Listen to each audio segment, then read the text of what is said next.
Hello and welcome back to Traitors Expert. This is my rewatch series of the Celebrity Traitors Season 1. Oh, it's been so fun rewatching this. I'm only on episode 2 and I've forgotten just how much happens in these first 2 episodes. It's so brilliant. So let's just get straight into it, dive straight into the start of the episode.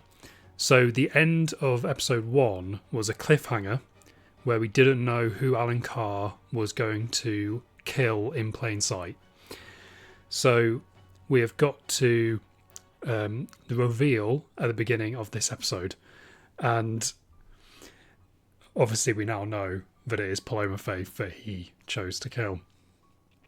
Now, I'm really of the opinion that they could have figured this out, and actually there's more suspicion on Alan than I realised in this episode, particularly from Claire Balding, who actually says, if we're thinking of the least obvious person, it would be Alan. Or the least, the person you'd be most surprised by, it would be Alan. And then she reaffirms this, that she does have some suspicion against him. And I kind of forgot that, it kind of felt to me like everyone just completely disregarded the fact that it could be Alan. But actually Claire was onto him a little bit. So yeah, I do believe they could have figured this out. And this has become sort of an example in my head when the Faithfuls have actual evidence, an actual, effectively like a crime scene, that they could try and figure this out, like a Cluedo game, like who was in what room, who had opportunity to get this person. And in this episode, they know it's a murder in plain sight. They just don't know who's been murdered until the coffin challenge. So they know it's a murder in plain sight. Even the person who has been murdered, because it's a slow-acting poison, they've got time to try and figure it out themselves. So they've got plenty of time here to try and figure out who it could be. And like I say, if you break down who was in what room, who was alone with each other, who had a moment of opportunity when it was just 2 people in a room, I feel like you could have slowly worked this out. And there's some clues in there. So for example, right at the beginning of this episode, Alan comes into one of the rooms where Paloma is, amongst other faithful, and he asks, who wants a cuppa? And Paloma says yes. And then she goes out of the room with him. So people would know that there would be an opportunity there, that Alan came into a room, managed to get Paloma out of the room, and then they were alone together. Now I know that there's a lot of editing, people are there for a long time, and there'll be so many opportunities where 2 people would be alone. So it would be hard narrowing this down. So Paloma probably had a one-on-one moment with a lot of people there. So it is hard to, rule out people. And obviously the editing makes it look like, oh, Alan came in and asked her if she wants a cuppa. That's a bit suspicious. But that's one event within so many other events that happened that night. But then there's a couple of other things which then add up, which I then kind of think they could have worked this out. And the big thing for me is, Alan then goes into the kitchen, and it's only Alan, Ruth Codd and Paloma in the kitchen, and Ruth Codd is in there when Alan touches Paloma's face. Like I say, a lot of events like this would have happened in a night, so it's kind of unfair to say, why didn't Ruth Codd notice this? But in a way, why didn't Ruth Codd notice this? Because also, it appears that Ruth Codd then leaves the room with Alan and Paloma on their own in the kitchen, which is kind of interesting. There's a moment where Ruth says, I'm going to go take these desserts out, everyone. And then Alan, I think, says, oh, we'll catch you up. So he's trying to create an opportunity where he's going to be alone with Paloma. But then he just touches Paloma's face in front of Ruth anyway, while she's still in the room. Why didn't he wait a few seconds and then she would have been out of the room and then he'd have perfect moment to do it? Yeah, it's kind of interesting that he does that, because then he has a witness. And like I say, if you break this down, if you break the murder in plain sight down as if it's a crime scene, there's literally a witness there to what happened. I feel like you could have started to figure this out. And maybe this happened, but it was edited out, but you'd think you would sit down and go, right, let's make a timeline of where Paloma was that night and who had opportunities with her. And very quickly, I think you'd start to work out that Alan would have had the most opportunities. He was the closest person to her. Everyone knew that. They knew he had a history with her. He would have had opportunity to do it. You could have figured this out. But anyway, to carry on with the episode, after that, we then get an amazing moment where Alan goes back out to the fire and Jonathan is sat there, Kat's sat there, and someone else is sat behind him. I think it's like Lucy or someone sat behind him. And Jonathan, in front of everyone, quietly to be fair, but in front of everyone, Jonathan says, "Have you done it?" And then Alan replies, "All done." In front of everyone. It's crazy. And then what's weird is they then cut to Jonathan criticising Alan for like being too obvious in front of other people. He says he needs to keep it on the lowdown. Like, are you joking? You're the one who started it. You're the one who asked Alan had he actually done it. I can't believe he has feels he has the moral high ground to say to Alan, like, come on, mate, you need to keep on the lowdown. You said that in front of everyone. You said, have you done it? Yeah. But then, yeah, what starts to kind of throw everyone off a little bit is that Nico gave Paloma a goodbye hug, which starts to become the beginning of Nico's potential downfall, at least in this episode. Like I say, we're going to try and not spoil future episodes too much. So we're going to get a kind of fun bit where Paloma comes back into breakfast unexpectedly. And that's because there is a slow poison and they're going to have a little bit of time to figure out who it is. I do wonder if this slow poison thing was done deliberately because it's the celebrity version. Because it does kind of seem a bit rough that one of the celebrities would leave like immediately. So because of this slow poison, whichever celebrity was killed first gets a little bit more time there. It makes it feel a bit less of a wasted journey. So I do wonder if that was maybe done deliberately, but also it's kind of good drama because then you're kind of solving a murder mystery when the victim's not dead yet, which is kind of a fun premise. Like, it's quite interesting. I think it's interesting, this breakfast scene, how two-faced the traitors are in this bit. Like, they are quite bold with it. Kat immediately, when Paloma comes in, Kat says, "Oh, I'm so happy to see you," which almost seems a bit out of character for Kat. Like, normally she's quite in the background, like she doesn't speak as much, so it's kind of interesting that she like openly said that to Paloma. And then Alan, he's there like cheering. He's like, yeah. So yeah, I mean, fair play to them. They're not trying to hide away from it. They are like confronting the faithful they've chosen to kill straight on. And then there's a really sad line where Paloma says, "Oh, it'd be really bad if you're the first person to leave." I'm like, but of course, the breakfast scene as well has one of the most iconic lines from the series, which is when Jonathan suggests, when they realise that no one's been murdered, Jonathan suggests, "Oh, maybe there's been a recruitment." We get one of the funniest bits of the series, which is Kate Garraway going, "Maybe someone's being recruited," which is just hilarious. And then it became this meme of Kate Garraway explains things after someone else has said it. So like this starts to happen throughout the series, that someone will say something and then Kate Garraway will loudly repeat what they've just said.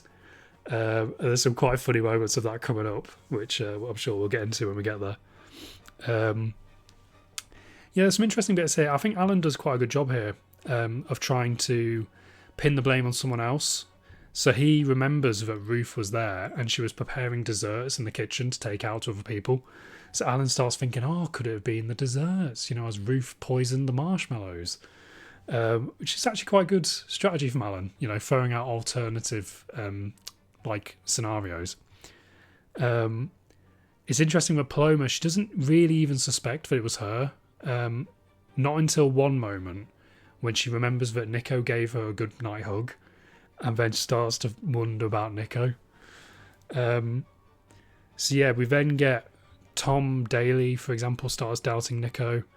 And he's actually speaking about Nico in the hallway, and then he walks over. It's so awkward. There's some great moments that happen like that. It seems to happen quite a lot where someone will be talking about someone and then they walk into the room and it's really awkward. There's another great moment here, looking back on it, where Celia is sat with Joe, Jonathan, and Alan.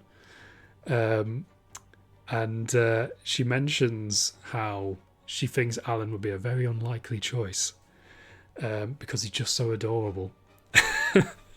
And then Joe Wilkinson, who's sat there with her, he mentions like what you should kind of be doing is ignoring the people you think it is, and then look at the people who you don't think it is, and then you might have more of a chance. And that's a very useful bit of advice for this game, I think. And it does tend to twist at a certain point in the series where people kind of start thinking, right, we shouldn't really be thinking about the suspicious people. We'd be thinking about the people that we're not suspicious of because they're flying under the radar. And often there is at least one traitor which I feel like has almost been deliberately chosen because they kind of fly under the radar. So, like in the celebrity traitors, it would definitely be Cat Burns, I would argue. A bit of a quieter character that can kind of hide in the background. So I think that's a really good point from Joe, that like, if you're suspicious of people, it's probably not them. And it's probably the people you're not suspicious of. But then he follows this by saying, I say that as I'm sat here with 3 traitors. And he's not sat there with 3 traitors, but he is sat there with 2 traitors, which is painful for him. I do kind of think, like, looking at that like group there, Celia, like if he was sat with 3 traitors, Celia, Jonathan, and Alan, that's a good traitor team there. Like, I do think Celia would have been a good traitor, and it's a shame that we didn't get that. But yes, we then move on to the coffin moment. Everyone is dressed up in their funeral gear. This is like great, all the like drama of this. I love like Jonathan, like he looks like someone like out of a Batman comic. Like he looks like the Penguin or something. Like he looks so evil. And Jonathan's outfits throughout the series were pretty interesting. Like he did go quite out there, which I think is quite funny. But yeah, so they all take the coffins to where they dug the graves on the first episode, and it's revealed that 3 of them will need to get in a coffin, and they've been selected by the traitors to go in the coffin. The traitors could have selected themselves to go in the coffin, and they have to work out who has been chosen to be put in the coffins. This was all quite fun, and like I say, I think the drama of it all was good. And even the weather helps with this because it was absolutely pouring it down. But yeah, this was quite interesting. And it becomes one of those interesting moments where, as the traitors, do you put yourself in a coffin, or is that too obvious? And obviously they chose not to put themselves in. So they decided to put Nico in a coffin, basically just to make him look more suspicious and to make people kind of wonder, oh, has he done that on purpose because he's a traitor? Nick Mohammed incorrectly... Oh, this tag is so annoying. Just put it off. Nick Mohammed incorrectly guesses that he's been put in the coffin based on the clues, because the clues are very similar between Nick and Lucy. So Nick wasn't meant to be put in the coffin, it was actually meant to be Lucy, and they picked her because they thought people might think, oh, she's quite quiet. And then, of course, the third option was Paloma Faith, because she was the one that was actually murdered. And what's interesting is when Paloma's put in the coffin, Alan is there reassuring her again that, oh, don't worry, it might not be you. So like I say, he's not hiding as much as I remember him hiding. Like, he does directly say to Paloma, like, obviously he cheers when she comes in. Then like this moment here where, you know, he actually like speaks to her and stuff. He doesn't try and hide away from her. Like, he doesn't actually seem guilty, like in the moment at least, and he isn't afraid to actually like confront it like head on. But then yes, we get the reveal that it was actually Paloma that was murdered in plain sight. There's some really fun little bits here where just to begin with, like, I like Mark Bernard's strategy here. Instead of watching Paloma be put in the coffin and the lid be, put down, instead Mark looks at everyone else. He turns around and looks at everyone's reaction. I think that's actually quite good. That's quite an interesting, like, faithful move. And it's something he needs to look out for, is obviously other people's reactions. Although he ends up suspecting someone who is actually a faithful, which is Tamika. But then, the absolute moment of this bit is Kate Garraway, and she starts saying, "Oh, that's absolutely flabbergasting." And then Tom Daly's side eye is just the most hilarious thing. He just rolls his eyes at her. It's just so funny. When that happened the first time and I watched it, I was just laughing my head off. Just brilliant. And then Tom brings this up later on and how it's making him suspicious of Kate. And he imitates her, like, "Oh, it's absolutely flabbergasting." And he said, like, who says that word? Who uses that word? And then Alan has a brilliant, like, comeback where he says, "You can't just call someone a traitor just because they have a better vocabulary than you." Oh, it's so funny. There's so many hilarious moments in this series. Like, it's so brilliant. And then, there's a nice little touch when Paloma dies. They play one of Paloma's songs in the background. So that's a nice little touch. And Jonathan, he properly, like, sets Alan up here. Like, he right drops him in it. Because Jonathan says, "Oh, maybe someone should make a speech." Or someone says maybe someone should make a speech or something. And then Jonathan says, "Oh, you should do it, Alan. You knew her the best." Like, what? And I remember thinking when this first happened, like, oh no, Alan's going to crumble at this. Because he was so stressed in the first episode and so panicky and nervous. I was like, there's no way he's going to be able to play this off well. And fair play to him. He does a good job. He actually, like, does a good little speech. And it doesn't sound that suspicious. And he actually does play it off quite well. It's good. But then, so they then go back to the castle. And on the way back, this is when Claire Balding is talking about how, who would be the least likely person to kill Paloma. And puts Alan's name out there. And then she mentions it again in the diary room. And it's kind of interesting. Like, I forgot that there was a little bit of suspicion there. So it is interesting that Alan doesn't completely get away with this. But we move on to Nico. He now believes he has a target on his back and he's getting worried for himself, which takes us into the first round table. Claudia's introduction here is really funny. Normally her character on this show is very serious for the most part, like, apart from when she breaks character. And normally her speeches are kind of very over-the-top dramatic, like, "What are you doing, Faithfuls? You're breaking my heart." But here, like, she actually just says quite a funny line, where she's saying, "You're all celebrities, people lie to you all the time." And then mentions, like, "Oh, I listened to that podcast. I liked it so much I listened to it twice. I like that shirt." And it is quite a funny little speech she does. But yes, we get into the first round table of the series. I like here that Stephen Fry has some good moments in this. I would argue during the series, Stephen, he has some good little theories. Well, not theories, like, he has some good lines where he has some clever ideas. But then I would argue he doesn't actually bring a lot to the table a lot of the times. But he does have some interesting new ideas that we haven't seen at round tables before. And the way he approaches it is very different to, like, how the civilians approach round tables. Like, he does try and offer some new, like, fresh thinking. And I like here that he's one of the first people to speak. And he kind of just takes control of the situation. He quotes Sherlock Holmes, which is just so dramatic. And he says, "It is a cardinal error to theorise without data," which is very, very true in the Traitors.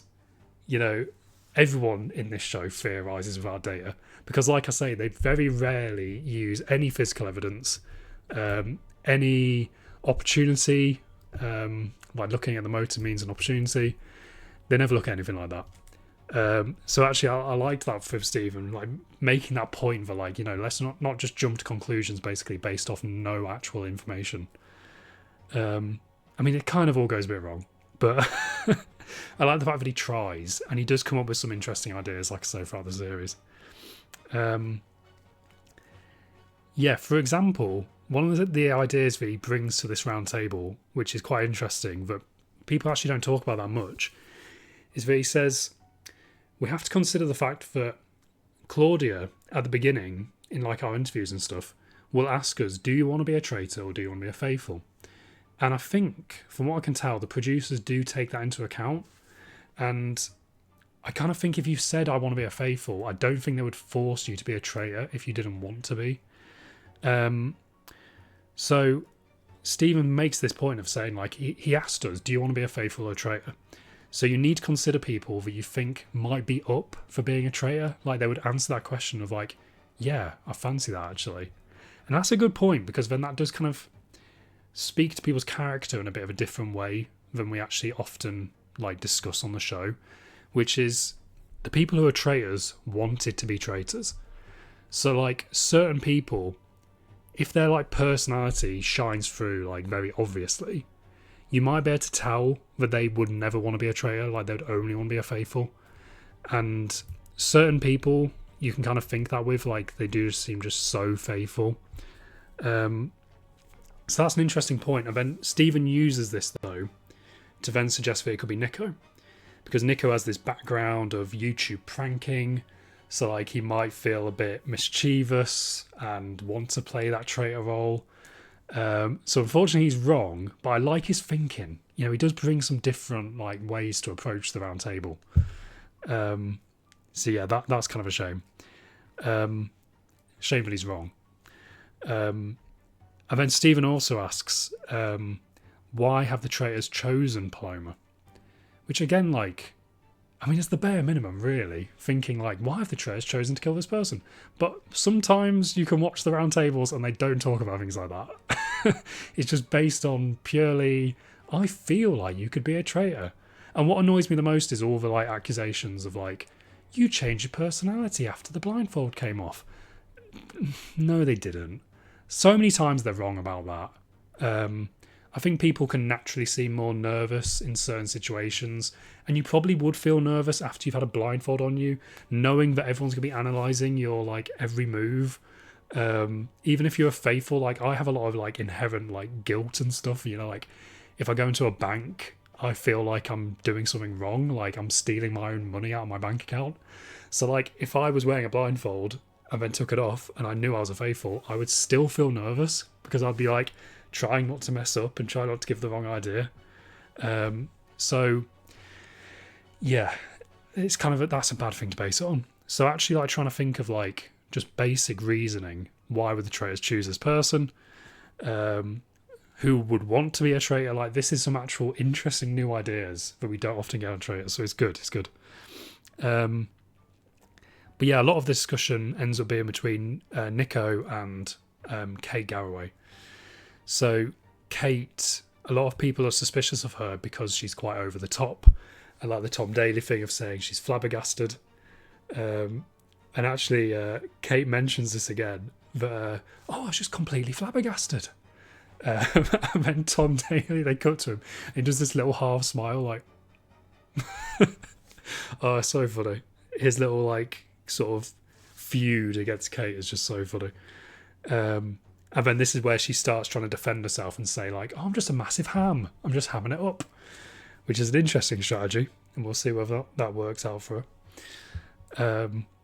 There's another little interesting moment in this round table where Ruth Codd brings up Alan, and even watching it back I'm like thinking, oh, she's gonna say it, but like Alan would be the most obvious choice for Paloma's death, no matter which way you look at it.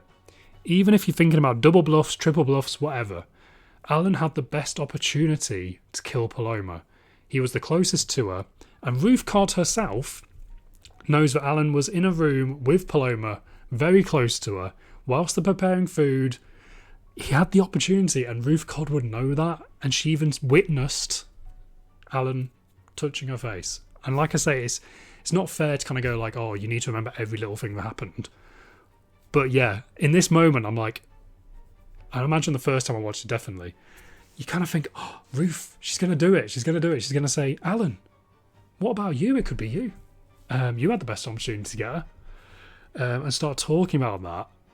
But no, actually what Ruth does is ask Alan, did Paloma say who she thought might have killed her? It's like... Anyway, Alan then says this weird thing where he says, oh, she told me if I die tonight, it's one of these two people, but then didn't say who it was. And I think he's clearly lying about this, because I don't think that's ever shown in the edit, her saying that. So did Alan just make that up on the spot? Because he does look like he's lying as well. Like, he makes this weird face afterwards where he's like, yeah, it's a shame. I don't know. And it comes off so insincere. I don't know. But then, like you say, you can analyse everything when you're just like an armchair, viewer of all this, and you know what's happened. But yeah, we then get towards the vote. And as it stands, because the episode ends on a cliffhanger, Nico is on 3 votes, Kate is joint on 3 votes, Tamika is on 2 votes, and Tom is on 1 vote. And then we are left with a cliffhanger where we don't know what Stephen's vote's going to be.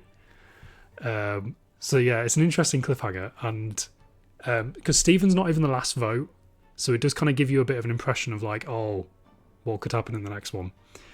Why have they stopped at Stephen? And I can remember why. So we'll get into that in the next one, but not to spoil it. But yeah, so when we look at the full cast, at the beginning of the episode, we started with, I believe, 19 players. We've only had 1 murder in this episode. So when we look at who has been murdered, we have lost Paloma Faith. Look at that, the magic of technology. So we've gone from 19 players to 18 players. It is 18, isn't it? 1, 2, 3, 4, 5, 6, 7, 8, 9, 10, 11, 12, 13, 14, 15, 16, 17, 18. Yeah. So we've only lost 1 player so far, and it's episode 2. But obviously quite quickly in episode 3, we will find out who was banished and who the traitors will then... there'll be a murder and a banishment, won't there, in the next one? And then potentially another... So there might be 2 banishments in the next episode. I can't actually remember what happened. Potentially 2 banishments and 1 murder in the next one. So it's exciting actually, because